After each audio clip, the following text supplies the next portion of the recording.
Halo everyone, balik lagi di channel Autodidak, tempat kita belajar secara mandiri. Pada part 2 ini saya akan membahas tentang debugging tools. Nah, ini saya sudah mempunyai file HTML nih. Coba kita running saja di browser, klik kanan, open with live server ya. Nah, tampilannya adalah seperti ini. Mungkin saya atur dulu biar lebih mudah dalam belajar JavaScript. Nantinya kita tampilan yang ada di kanan ini mau saya taruh di bawah ya biar lebih jelas seperti ini. Kemudian kita minimize saja. Nah, kita minimize juga tampilan yang ada di kiri ini sehingga yang tersisa adalah tampilan file HTML dan tampilan di browsernya. Oke, ini adalah live server ya. Jadi ketika saya ubah tulisan yang ada di H2 ini,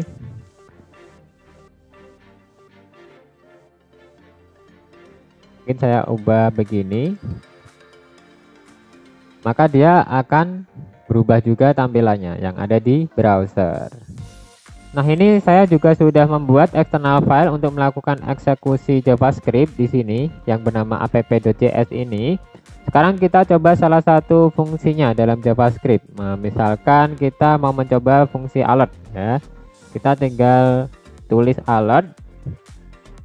Kemudian kita tulis isinya, misalkan hello everyone gitu. Hello everyone.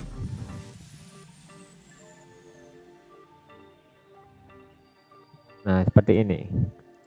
Kemudian kita lihat tampilannya yang ada di browser. Nah, dia akan muncul alert dengan tulisan hello everyone. Nah, sebenarnya selain dengan internal dan eksternal JavaScript yang sudah kita bahas kemarin, kita juga bisa melakukan eksekusi JavaScript langsung di konsol. Nah, di konsol ini ya. Kita coba saja tulis seperti tadi. Misalkan kita tulis alert, sebuah alert di sini. Alert kurung buka hello everyone from console. Oke, seperti ini. Kemudian kita enter. Nah, dia akan muncul langsung di browsernya, yaitu hello everyone from console. Kita bisa mencoba dengan nilai yang lain. Misalkan kita tambahkan sebuah nilai secara langsung dengan nilai integer. Saya akan menulis nilai data integer di sini. Misalkan saya tulis angka 3. Ketika saya enter, maka dia akan langsung menghasilkan output 3. Outputnya akan langsung muncul di bawahnya ya. Nah, kita coba bisa menggunakan data string mungkin di sini. Kita tulis saja hello everyone. Nah, maka akan muncul output di bawahnya yaitu hello everyone. Outputnya juga berupa string. Kita juga bisa menggunakan atau melakukan operasi matematika di sini. Misalkan langsung saja kita lakukan operasi matematika di sini 3 ditambah 5. Nah, ketika saya enter, maka output atau hasilnya akan langsung muncul di bawahnya yaitu 8. Nah, coba kita contohkan dengan memanggil dokumen ya. Dokumen. Oke, ketika saya enter. Nah, ketika kita membuka dokumen tadi setelah di enter, maka ketika kita klik yang ada di data di bawahnya ini, dia akan menampilkan script HTML yang ada di dalam file index.html ini atau yang sedang dibuka di browser. Nah, kita juga akan belajar yang namanya domain manipulation atau document object model dengan cara mengedit sesuatu script atau elemen. Saya kasih contoh, misalkan saya ketik di sini dokumen, kemudian .query, selector, kemudian kita kasih kurung buka, kurung tutup. Nah, yang ada di dalam kurung ini isikan saja elemen mana yang akan kita edit. Misalkan saya akan mengedit yang ini H2 gitu. Jadi kasih petik 1, tulis di situ H2. Di sini ya H2. Misalkan saya akan mengedit warnanya gitu. Yang tadi kan warnanya hitam nih. Kita tinggal kasih script style, kemudian titik color.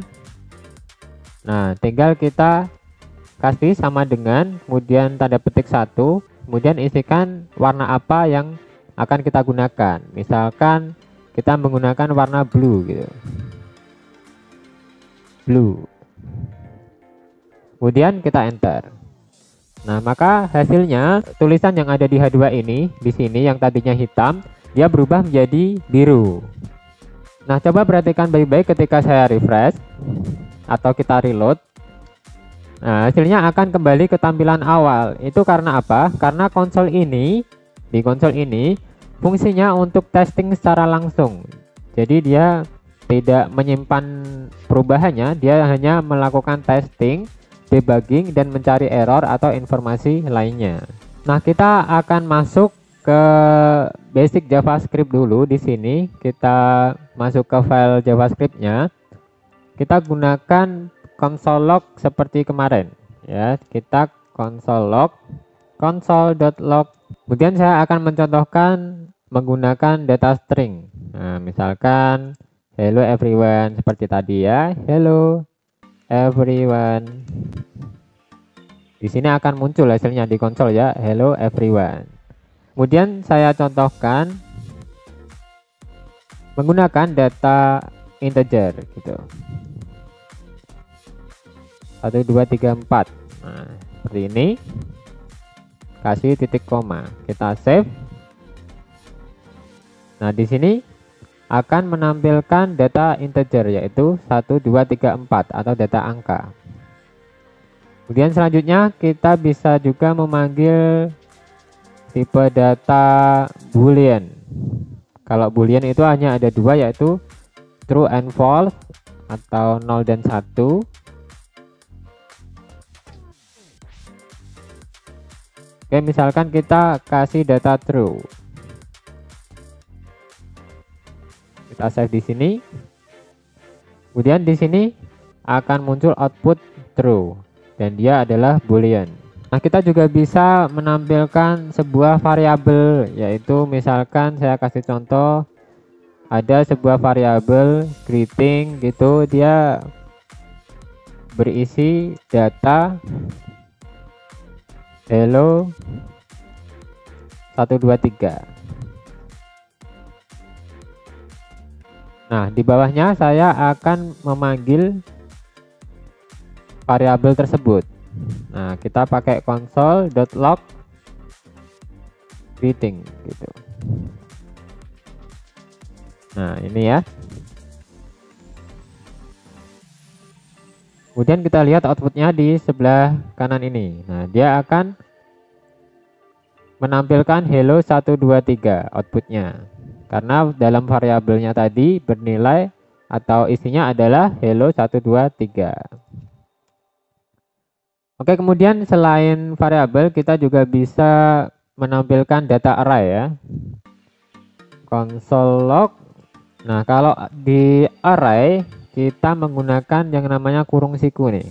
Nah, kurung siku 1, 2, 3, 4. Misalkan 4 dulu ya.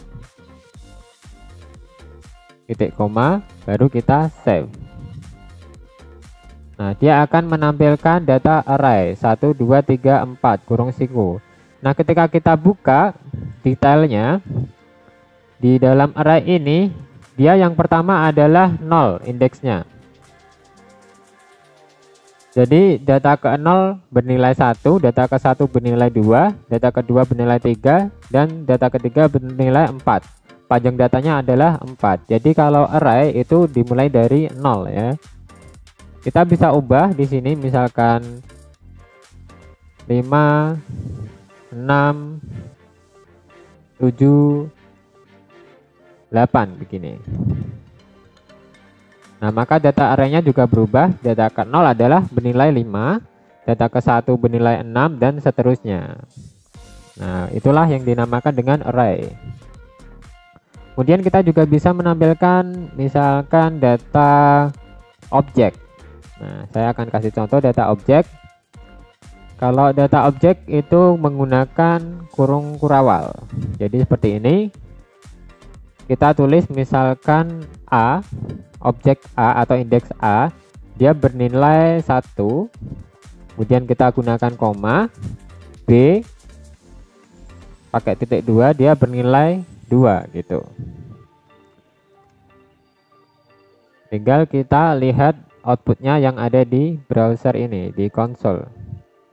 Nah, ini dia menampilkan sebuah data objek, kemudian ketika kita klik di detailnya, dia indeks A bernilai 1, indeks B bernilai 2. Kemudian kita juga bisa menampilkan tabel ya, bukan melulu menampilkan log ya. Kita menggunakan console.table. Kemudian kita mencoba datanya seperti ini. Kita menggunakan data objek ya. Misalkan seperti tadi nih, A bernilai 1, kemudian B bernilai 2. Oke, seperti itu. Tinggal kita save, kita lihat outputnya. Nah, dia sudah berupa tabel, yaitu indeks A bernilai atau value-nya adalah 1, dan indeks B value-nya adalah 2, nilainya adalah 2. Dan datanya berupa objek. Selain log dan tabel, kita juga bisa menampilkan error. Tinggal menggunakan console.error, kemudian kita tulis kalimat errornya. Misalkan kita tulis error warning gitu.